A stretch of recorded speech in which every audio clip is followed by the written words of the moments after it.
Aloha, friends and neighbors. Raleigh Frost here, Kona astrologer, environmentalist, TV producer, about 4 or 5 other things. Got to be a jack of all trades in this world. And trades are a good thing to know. If you can't fix the plumbing or the electrical switch, you're in trouble.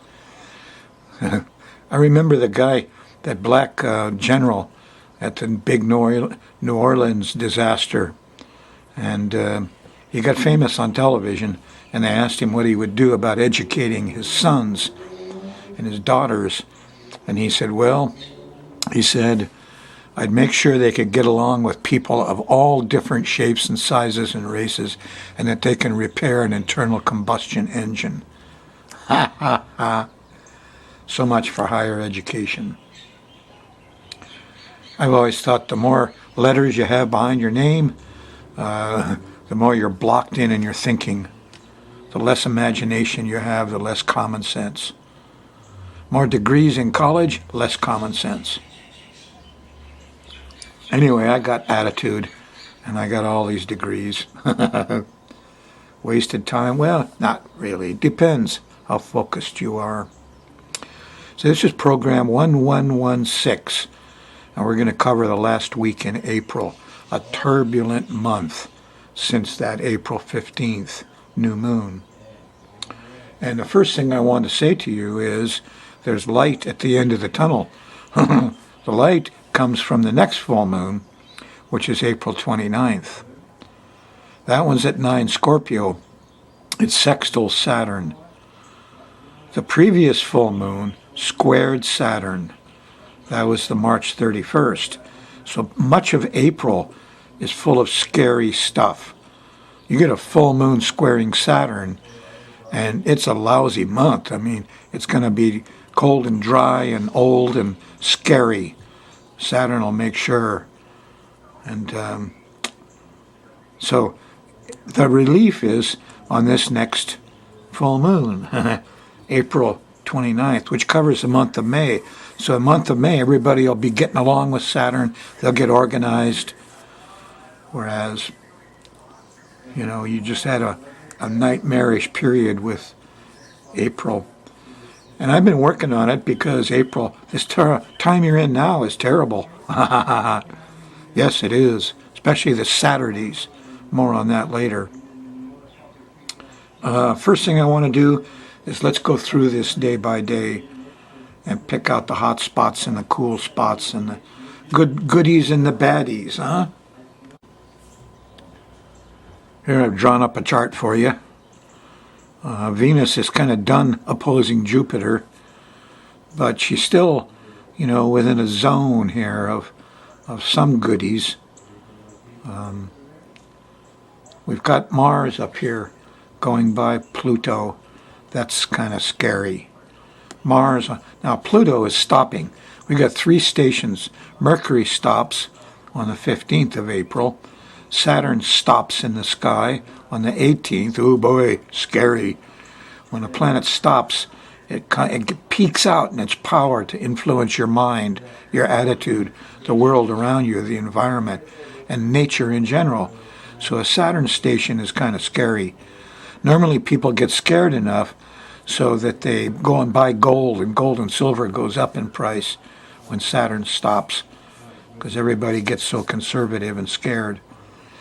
Now the Pluto thing, Pluto station's on April 22nd, and that is a big deal because Pluto by stationing itself is a bug. Remember the little spider last week? I'm having regular daily spider trips. Eek a bug.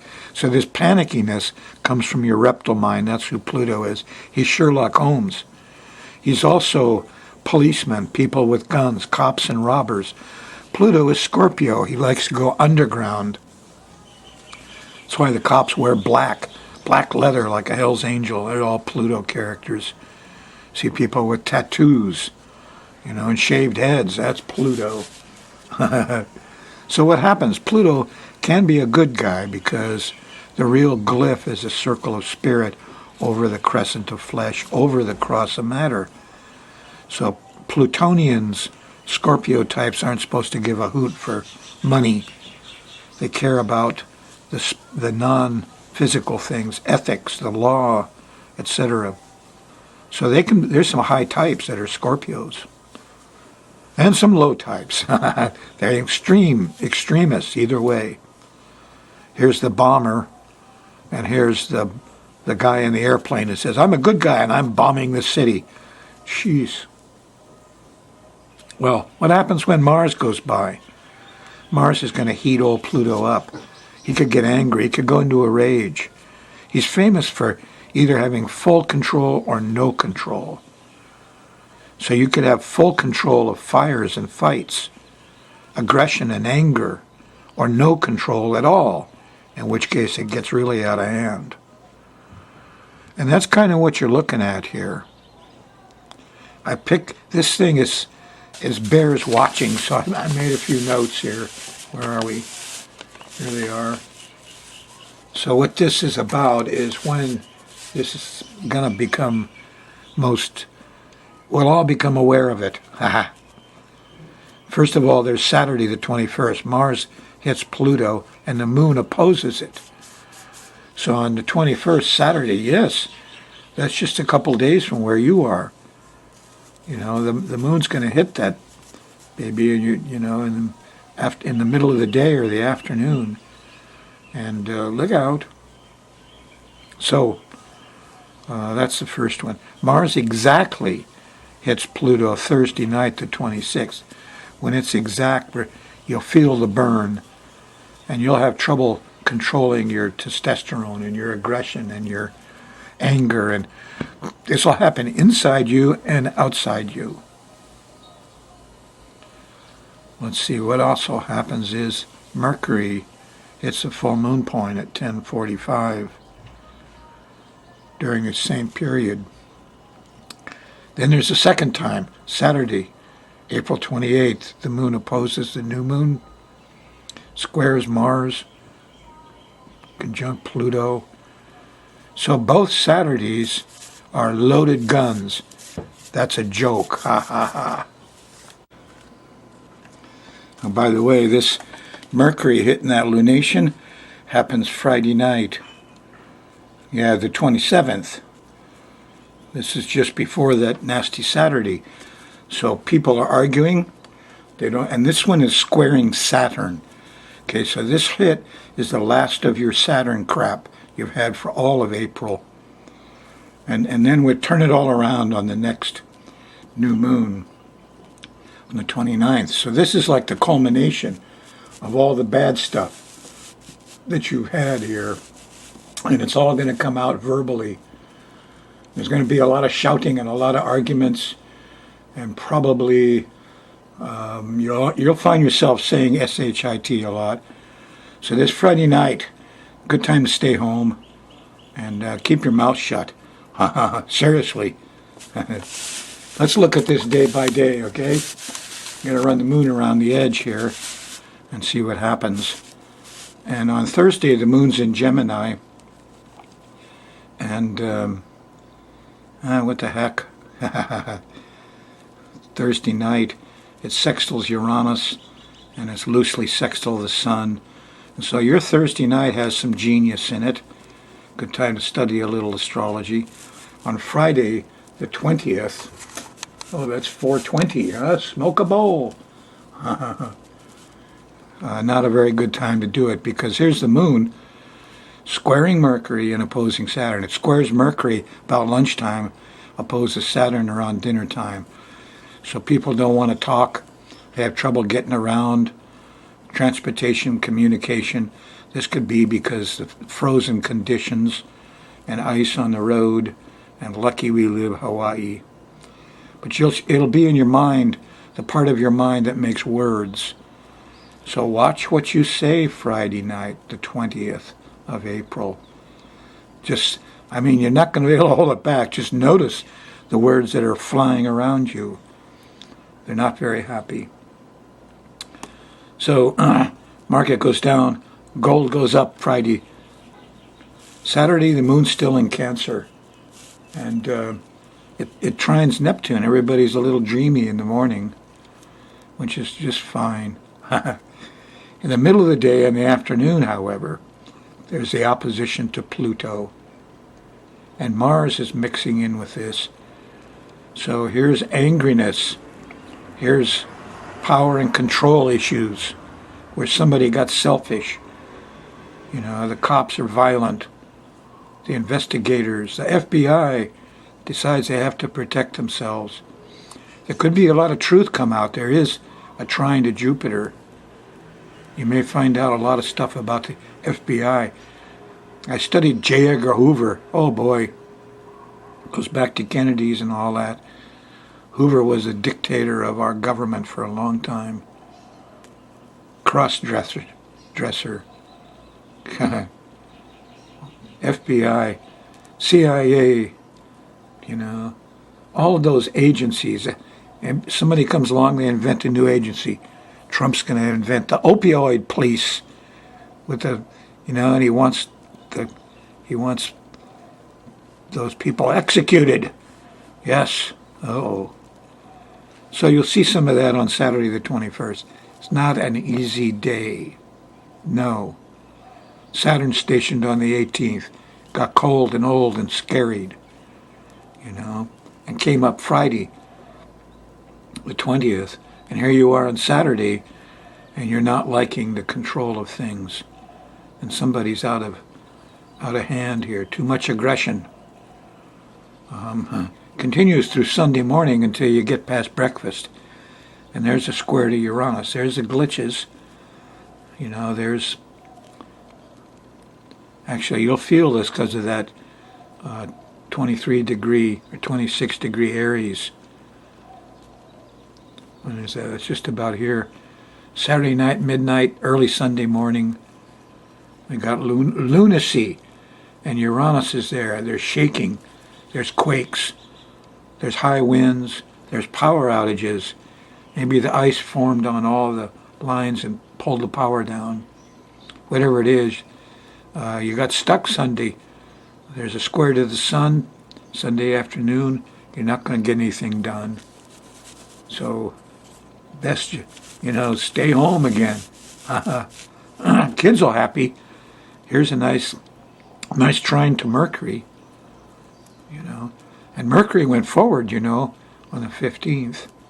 So, here's some positive talk. And the moon goes by the North Node Monday morning. They got moon in Leo. So everybody's kind of wanting to be helpful and nurturing. They overdo it even Monday. Here's a square to Jupiter Monday night. Around dinner and after dinner. Too much laughing and clowning around. But if you got to overdo something, overdo Jupiter. You know. On Tuesday the 24th, the moon goes into Virgo right here. This is just about lunchtime, before lunch a little bit. Before it does, here's a square to Venus. She's not very happy. Not a lot of pleasure and fun and sweets around. But there is a, you know, here's a trine to Uranus. Technical things are going well. Yes. On Tuesday. Moon goes into Virgo, gets a little better. As you go into Tuesday night, here's a trine to the sun. I got a plan. And really early Wednesday morning, here's a trine to Saturn. I'm organized. So people finally get their act together here Tuesday night and Wednesday morning. Hope you do. By Wednesday afternoon before dinner, here the moon opposes Neptune. And it gets a little smoky and foggy and confusing and bad smells and, you know, insecurities. But here's the Jupiter-Pluto. Here's new discoveries. Wise lawyers and Sherlock Holmes get together. It's Wednesday night. Hit the Discovery Channel. Go on the internet. Watch the late news. Things are coming out. Maybe the FBI is going to finally tell the truth. Of course, everybody's bailing out of Trump's, you know, little company, aren't they? Guys are quitting right and left before they get fired. So there's a lot of truth comes out here Wednesday night. You'll feel it all from Thursday until dinner time, and the moon shifts into Libra. It opposes Chiron, the wounded healer, around dinner time, so, we don't feel like helping anybody. No, Libra moon. It's not so hot Friday. Here's when it starts to get difficult. Here's Mercury and Saturn, and the judgments on words. Can't get your car going, can't get your words going. Everything seems depressive. People are talking depression.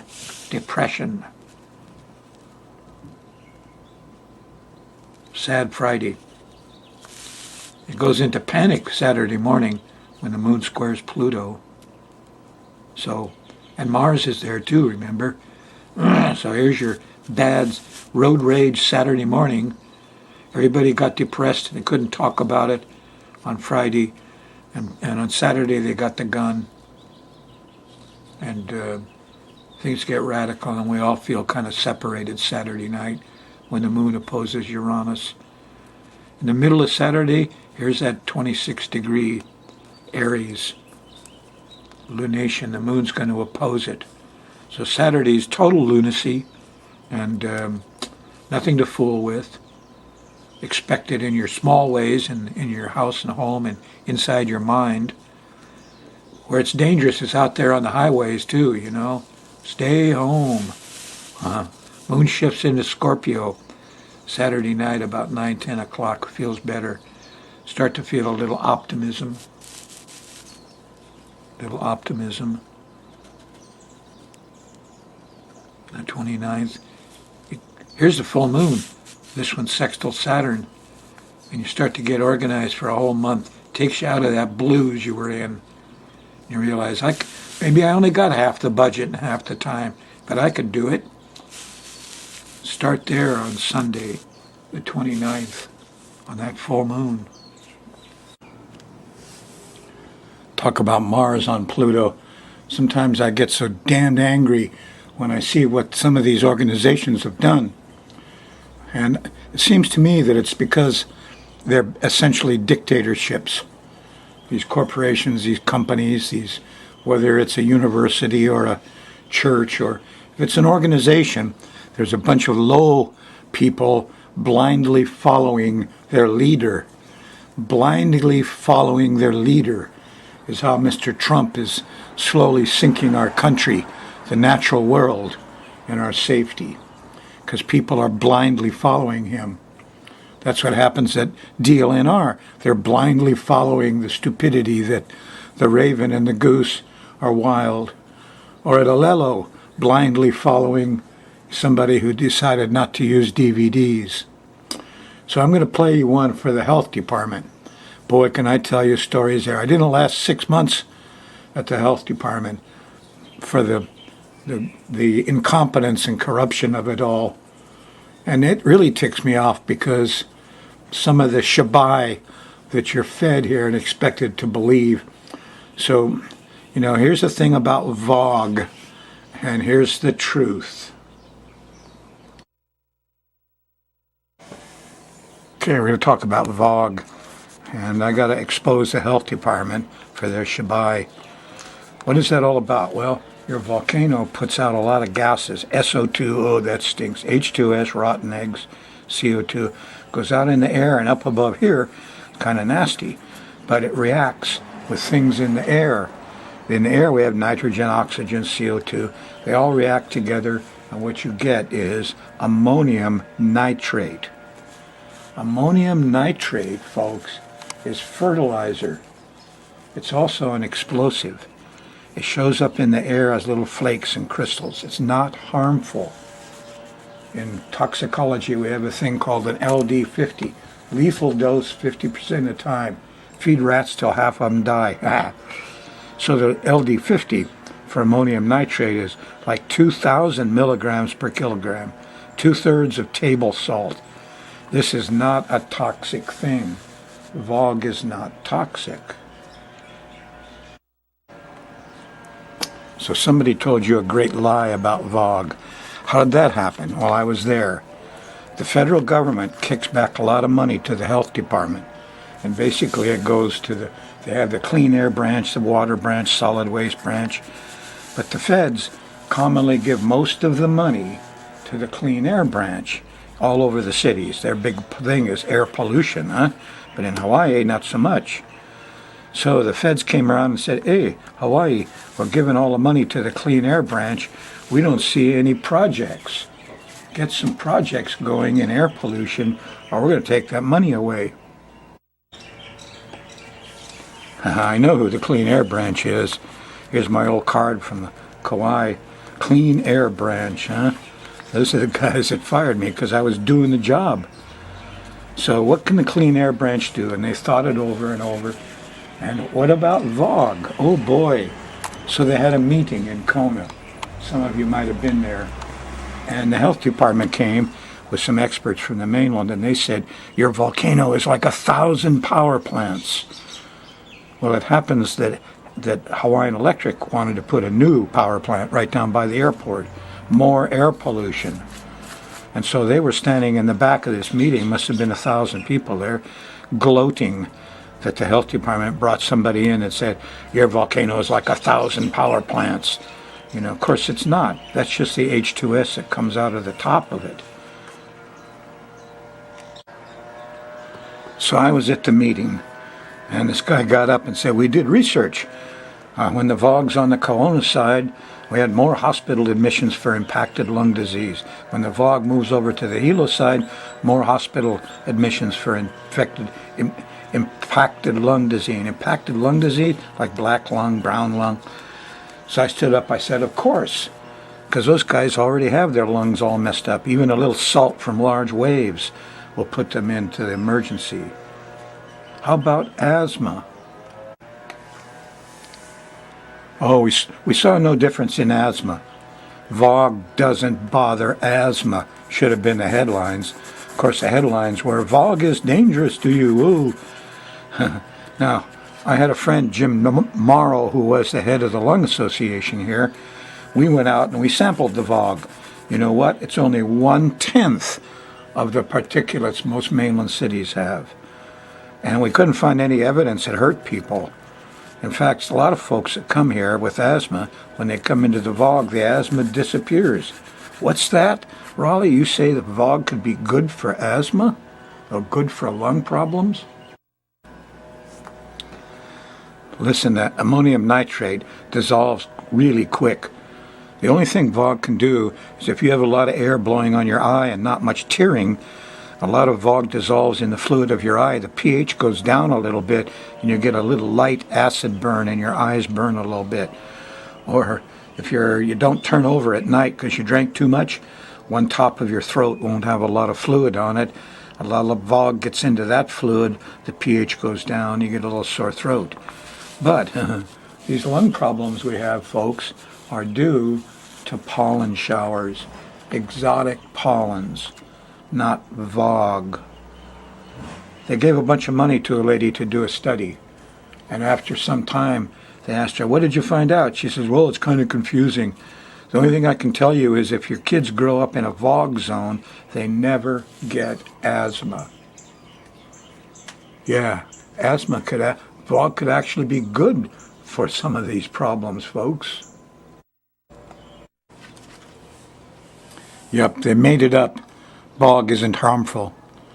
When I was at the health department on Kauai, I had 6 sample sites. I went out and sampled the ocean for E. coli. Kind of silly. Then they called me up and they said, we need 18 sample sites. I said, oh boy, they're going to get serious.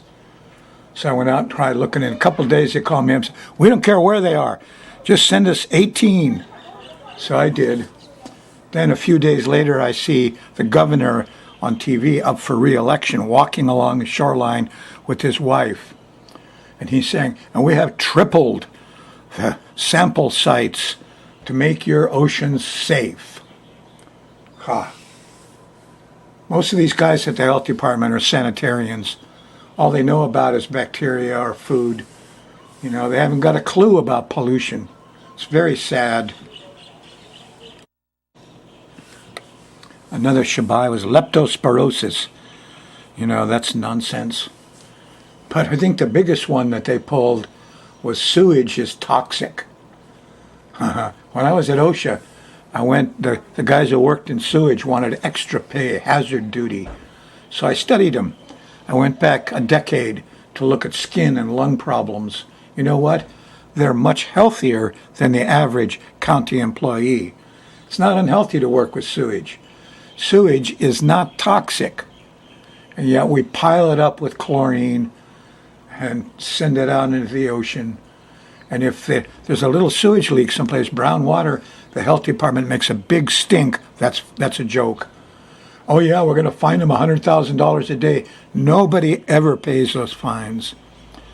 The health department is just running around, shouting at windmills, brown water. Sewage is not toxic, okay? It's because all these guys who took a little class in sanitarianism, they're living in the old world of waterborne diseases. Oh, everything is deep. It's the sewage that carries typhus and typhoid and all this stuff. And you should have seen what happened, after Pearl Harbor in Honolulu with fear of mosquitoes. So, vector control, these diseases that they make a big deal out of, come on. Just people looking for a way to account for their jobs where they sit around and do nothing on civil service pay. Sorry, health department's as big a mess, as corrupt and incompetent as DLNR is. Yep. Expect these guys to protect your public lands, your wildlife, your fisheries. It's a joke. It's very sad. We fill these slots of these watchdogs with incompetent people who are only out to do as little as possible, and protect their rice bowl and keep that money coming in.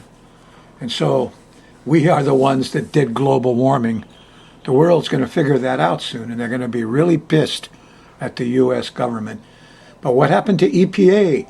They're gone. What happened to the health department? They're gone. What happened to OSHA? They're gone. Corrupted by money. Poor laws poorly applied. No adjustments. I tried to get OSHA to cover newspaper boys on the corners. They wouldn't do it. They don't recognize women are more fragile and have all their eggs. They treat them the same as men. Shame on you. The failure of our institutions. Go to my website, folks. Truth is there.